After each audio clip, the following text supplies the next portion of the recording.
It's inevitable that Bitcoin will eventually become the world's reserve currency and the world's reserve asset.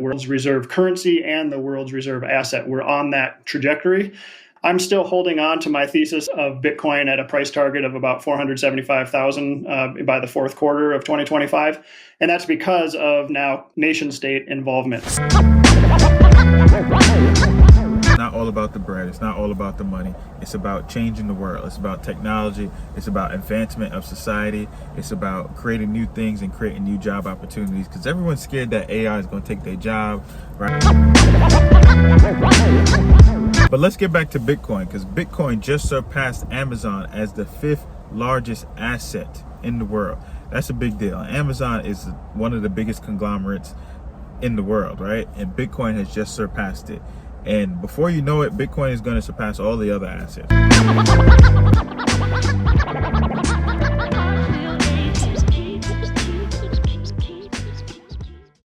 Hey yo, what's good? It's your boy Dre Lasso here with some more crypto news and crypto wisdom for your head top. So yes, you guessed it. We definitely have to talk about Bitcoin and its new all-time high price of $109,424. Yes, Bitcoin has officially cracked 108,000. Game on. Now all we need is for Ethereum to hit its all-time high and create a new all-time high, and we're off. We're off to the moon, bro. And we're already in this bull market. The bull market is in full effect. There's nothing slowing us down right now. We just got the stablecoin bill that just got passed. The Democrats was hating a little bit, but guess what? Ultimately, they said, or Senator Warren said, you know, it's better to have a weak bill than no bill at all. Whatever it is, we just need regulation, right? We need regulation, and not for governments and not for entities that have power to be fighting cryptocurrency, because at the end of the day, they're not going to win. Cryptocurrency was created for the people, and of course there's going to be conspiracy theories saying that Bitcoin was created by the CIA and all that craziness, whatever. At the end of the day, this is something that was created for the people, right? Blockchain is for the people. Blockchain is the one mechanism that's going to allow for people, and when I say people, mostly melanated people or people in urban areas, to have a chance to, you know, make it to middle class, make it to upper class, right? Create financial stability for their family, for themselves, to create generational wealth. This is the one chance that we all have to do it without having to have thousands and millions of dollars already, right? People are doing this with hundreds of dollars, with just a few $1,000s. People are making life-changing gains. And life-changing gains is different for everybody, right? You know, $1 million for me could be $100 million for someone else. $100 million could be $1 billion for someone else.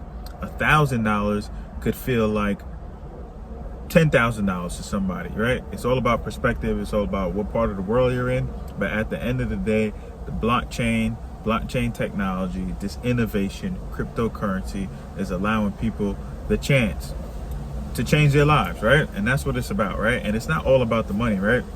It's about transparency, right? It's about innovation, right? And the reason why the Democrats, the reason why governments need to take heed and need to embrace cryptocurrency is because this is an innovative technology, and without the right support, without the right regulation, yes, it can run rampant, and yes, it will get put into the bad hands, and bad hands will do bad things, right? But, you know, that's not what it's all about, right? It's not what it's all about. It's not all about the bread. It's not all about the money. It's about changing the world. It's about technology. It's about advancement of society. It's about creating new things and creating new job opportunities, because everyone's scared that AI is going to take their job, right? But if we couple blockchain and AI, there is so much that is in front of us, right? The future is bright, right? The future is bright because there's just so much. Like, we're just at the beginning of this frontier, right? But let's get back to Bitcoin, because Bitcoin just surpassed Amazon as the 5th largest asset in the world. As the 5th largest asset by market cap in the world. That's a big deal. Amazon is one of the biggest conglomerates in the world, right? And Bitcoin has just surpassed it. And before you know it, Bitcoin is going to surpass all the other assets, right? It's just a matter of time. MicroStrategy and Michael Saylor is buying Bitcoin like crazy. And at this point, he has 22 billion in unrealized gains from his Bitcoin investments, right? He also said, like, if you're not buying Bitcoin at the all-time high, then you're leaving money on the table, right? No matter what price you buy Bitcoin at right now is a good price, right? When's the best time to buy cryptocurrency? Yesterday. When's the best time to buy Bitcoin? Yesterday. When's the best time to buy Ethereum? Today. When's the best time to buy Solana? Today. And this is not financial advice. I'm just saying, just think about it in perspective. We got to look at the long game. Right? In doubt, zoom out, right? We got to look at the long game. At one point, Bitcoin was just cents. At one point, it was just dollars. At one point, it was just a couple $100. At one point, it was just a couple grand. Now it's $109,000, right? And not to say that every other cryptocurrency has that trajectory, because they don't have the same mechanism. They don't have the same circulating supply. They don't have the same tokenomics as Bitcoin is concerned. But Ethereum has the potential to hit $10,000 during this bull run. Solana has the potential to hit anywhere from $500 to $1,000. Avalanche has the potential to hit anywhere from $150 to $300, right? Sui, it's game on for Sui, because Sui is always going to be in price discovery right now, because Sui is one of the new nimble companies, new nimble crypto projects for this cycle. And people are already saying that it's going to be the next Solana. So if Sui's going to be the next Solana, Sui could potentially hit $200. But let's not get too optimistic. I'm shooting for $20 to $50, anywhere within that range, right? Like, you got BitTenzer, Tau, which is at $400 something right now, has the potential to go to $1,500, right? Like, we got to put this in perspective, right? Don't look at the price now. Don't look at the price week by week, minute by minute, day by day. In doubt, zoom out, and you will see that the trajectory for this entire space is it's astronomical. And the majority of the world doesn't even know what's going on. The majority of the world doesn't even know that Bitcoin is at $109,000 right now. It's just you and me, people that are in this space, the crypto nerds, people that are into the investment world. But the majority of people don't really know. And once they do know, that means it's going to skyrocket even more, right? And what does that mean for our altcoins? The altcoins are going to skyrocket even more, right? Now, trust and believe, at some point there's going to be a bear market and people are going to lose their shirt. People are going to lose money. That's what happens. It's part of the game. You got to know when to take out. You got to know when to take your profits, right? No one can tell you when to take your profits. You know what you put in. You know when you want to take it out. So you set your price. Don't listen to anybody else, because everyone out here is going to be posting their paper gains. Trust and believe, you're going to be seeing screenshots like crazy. In the next coming months, you're going to see tons of screenshots. But did they take that money out? Did they convert it to a stable coin, right? And now that we have the stablecoin bill that just passed, that's another game changer, right? The stablecoin bill, in my opinion, is another chance for banks to be innovative, another chance for banks to have innovation so that they don't get washed out, and so that they still get respect and still get used by the millennials and the Gen Zs that's coming up, right? Because the banks ain't like the banks like it used to be back in the day, right? And there's so many different fintech companies that are coming out. There's so many different online banks. Then you got, being your own bank, being sovereign with your money, as far as Bitcoin, having a cold wallet and storing the money yourself. At some point, people are going to be like, why do I even need a bank, right? Banks are needed, trust and believe. The whole financial system is needed to a certain degree, but it's antiquated, right? And this is the last chance that they have with this stablecoin bill for it to be innovative, right?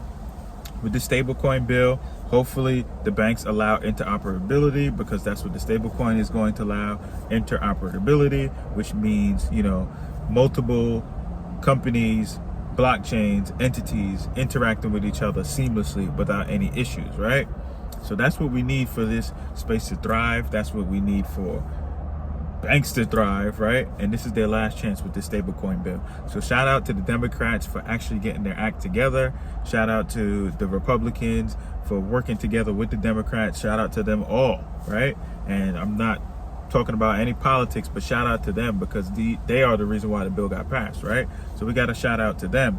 There's so many more bills to come. There's so many more ETF products to come. You got the Solana ETF that could be coming soon. You got a Sui ETF that could be coming soon. You got an XRP ETF that could be coming soon.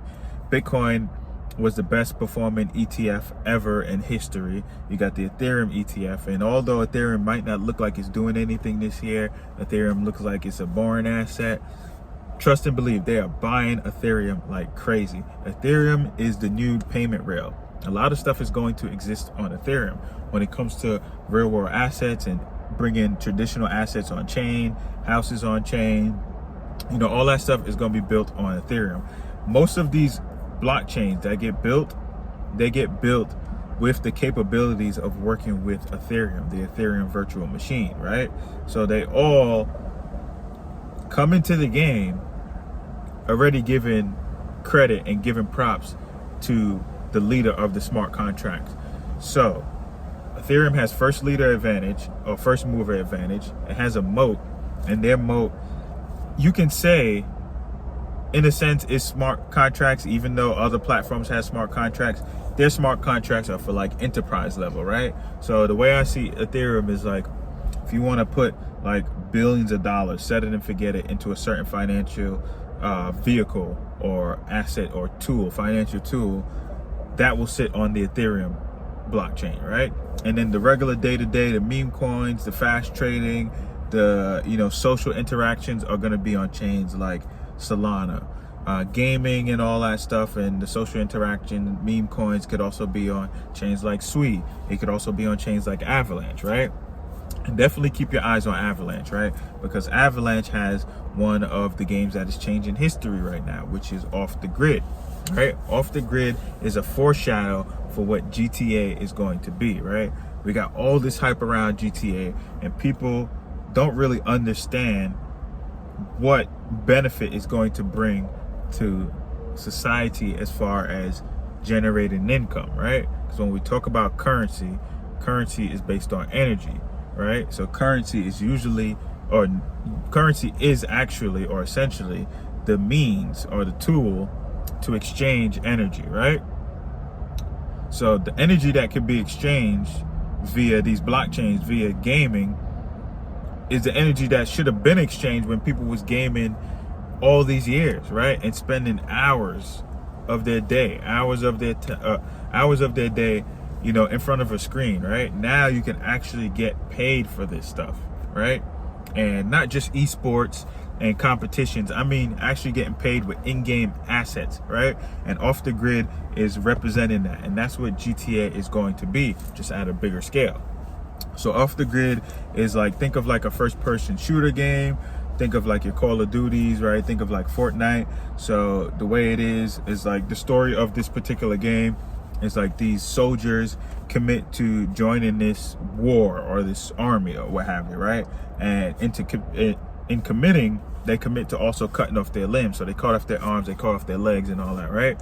Then they get spawned into the battlefield, into warfare, and they have mechanical robotic limbs. Now, as they generate kills, as they generate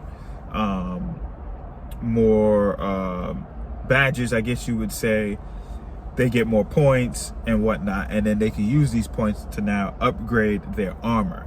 They could upgrade to missile launchers, heat-seeking missiles, and rocket boosters on their legs and all this stuff to make them run faster, fly, and all this good stuff, right?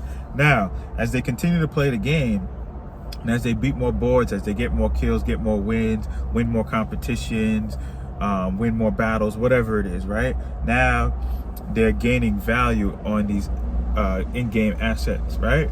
And as they gain value, they can now sell those products on a digital marketplace, and they can sell it for Avalanche token.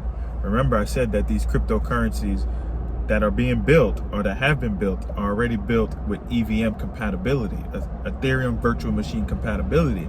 So now I can convert this AVAX, which is the Avalanche token, to Ethereum, and I can easily convert that Ethereum to a stablecoin. And I can take that money out, because people be like, oh, this is not real money. Where am I going to get the real money from? It is all about currency, the exchange of energy. So money is literally what we make it. At one point, money was snails and rocks, right? and they bought Manhattan for snails, rocks, and just a bunch of random trinkets, right? Think about that. So GTA is going to do the same thing, but just at a grander scale. Think of buying real estate in GTA and actually being able to convert that real estate to real dollars via cryptocurrency, right? So I don't want to go too far off on a tangent about crypto gaming and crypto gaming assets and whatnot, because we're here to talk about Bitcoin and Bitcoin crossing the all-time high, right? And creating a new all-time high, right?